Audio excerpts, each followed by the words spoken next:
Greetings! It's Professor Fulton once again. Today, we're going to be discussing Jesse Ward's What PTSD Looks Like.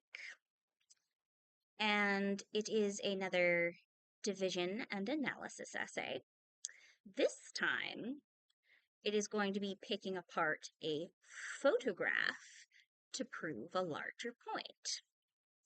The essay itself starts on page 328, and the very important photograph is on page 329.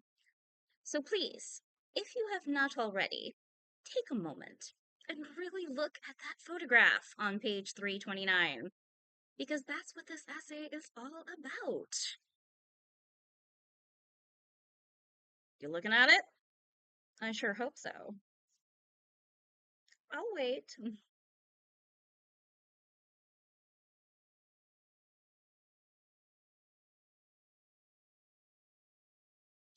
Okay. Now, let's first begin with the author's bio. He was born in 1982 and grew up on Long Island and lives currently in Conroe, Texas. Now, this is a very important part because remember how we said sometimes their lives can affect their writing, and that's why it's important we never skip the bio.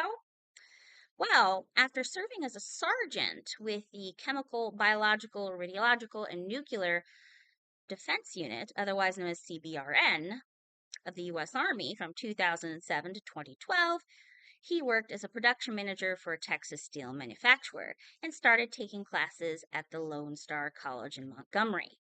And so he wrote this essay when he was in ENC 1101 in English composition class.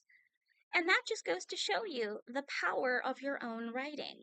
I know you guys don't think your writing is not going to go outside of this English course, but I need you to have more faith in your abilities.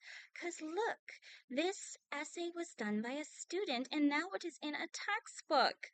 Pretty darn cool, if you ask me. And it's very important that he was a soldier because of obviously the subject matter.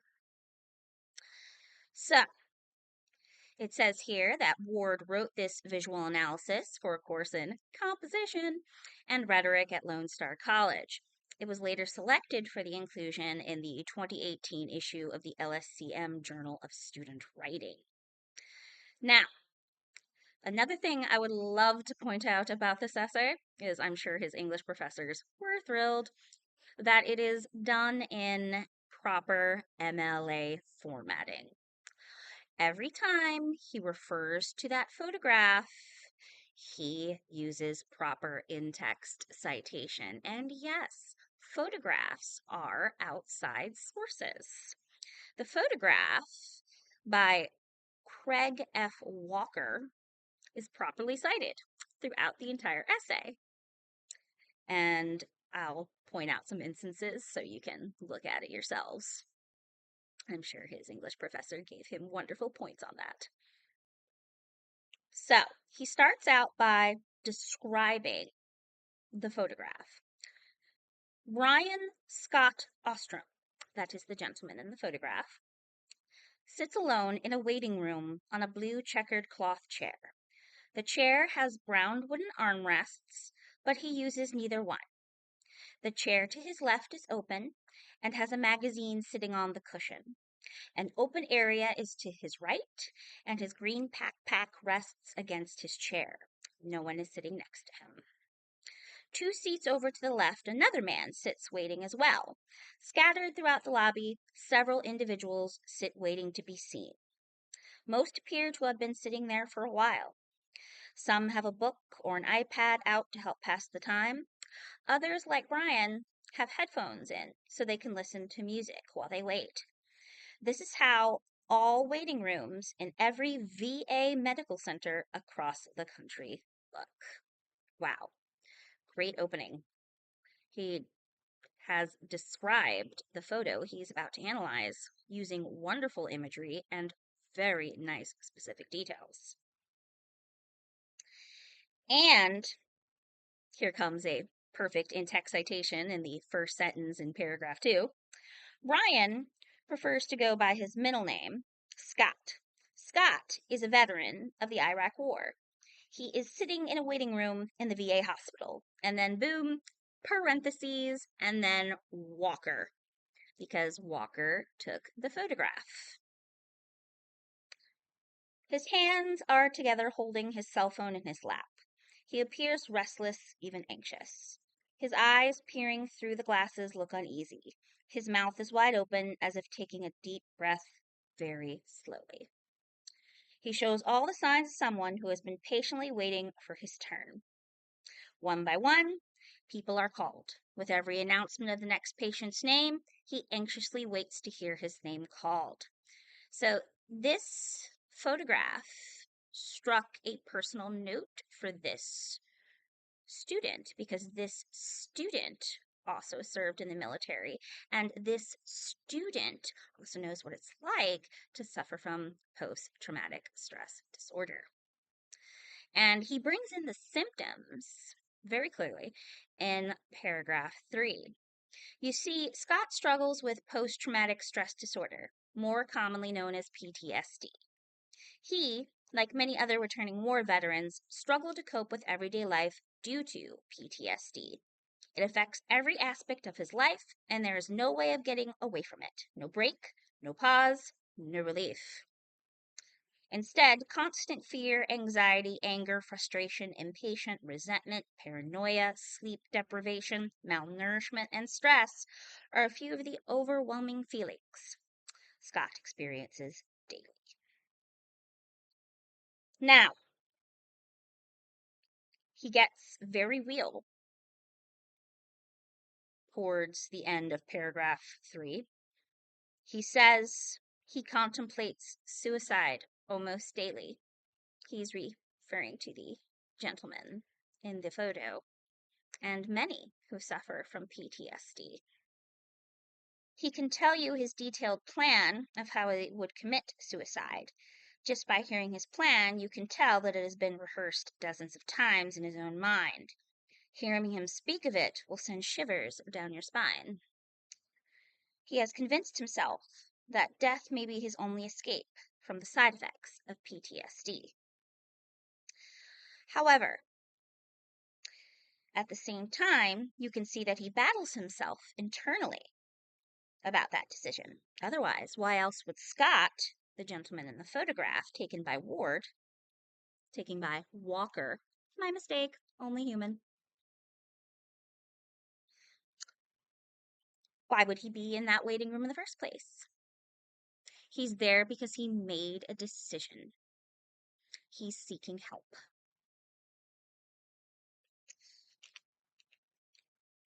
And if you look at that photograph, you can see that this gentleman is definitely going through something, going through grave anxiety. You can tell by the way that they caught him in mid-breath, like he's inhaling deeply to calm himself down, the way that his hands are folded nervously. Again, this whole entire essay is picking apart this photograph to prove a larger point about this problem that is very prevalent in returning veterans.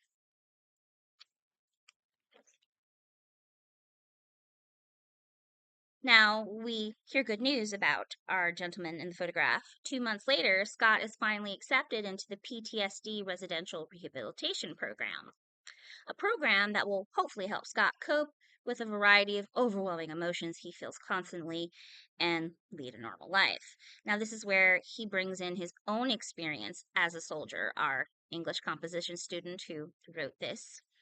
He says, oftentimes, veterans are scared to reach out for help. They are afraid that by admitting they need help, they will be labeled as weak or crazy. And I totally understand what this student is saying, because I have an uncle who fought in the Vietnam War, who waited all the way to 2024 to finally seek help. So I totally get what this student was trying to say.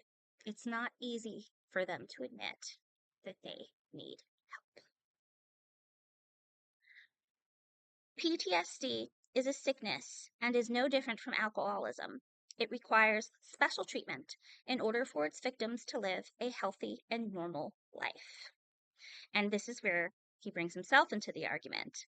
He says, I too have battled with PTSD. And this is in paragraph 6 on page 330 for the record. After coming home from serving 13 months consecutively in Iraq, I was not the same.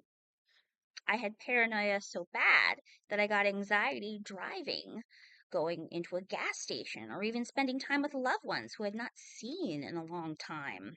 I would lay down at night to go to sleep, but my mind would begin to play tricks on me. He'd have multiple panic attacks. He said that the only way that he would ever get relief was through medication or a pistol. He began sleeping with a loaded pistol sitting next to him on the nightstand. So again, this just goes to show you that our author, Ward, understands exactly what Scott in the photograph is going through, because it happens to many returning veterans. And he says it's important that these individuals be seen, that this problem is, recognized. And he says if you ever see a veteran, someone like Scott, waiting in a, medical facility, tell him that as a nation, we have not forgotten his sacrifice. And this is on page 331. Very strong conclusion, by the way, guys. And because of his service, we will always be here to support him. Scott and other veterans need to know that we appreciate what they sacrificed for our freedom. If anything, our support will provide them with a moment of peace, and that sliver of peace is the least we can offer. And also, I'd like to point out that there's a proper Works Cited page with a proper Works Cited page entry for a photograph, because yes, you need to cite photographs if you are using them and making references to them in your essay on page 331. Now, I'd like to point out that this entire essay has an implied thesis. I'm sure as you were reading, you were kind of having a hard time picking out one or two sentences that, you could firmly grab onto as a thesis statement. That's not always going to be the case. This has an implied thesis, meaning you have to read the entire work as a whole and then imply meaning for yourself. And from my perspective, I believe that he wants visibility for these veterans, for people to actually see this problem and advocate for greater understanding. And that's why I believe is his implied thesis for this entire essay. He wants to show you the symptoms, and he wants to advocate for more visibility and for greater understanding of a very complex medical issue that affects many returning veterans. And we owe them so much for their service. So, again, Jesse Ward picked apart the photograph by Craig F. Walker, who had a veteran named Brian Scott Osterman centered in it, just so we have all our facts clear. And powerful, moving stuff, guys. He picked apart this photograph to prove a much larger, heartfelt point. Okay, that was Jesse Ward's What PTSD Looks Like. Till next time. Oh, and happy Veterans Day. Thank you for all who have served.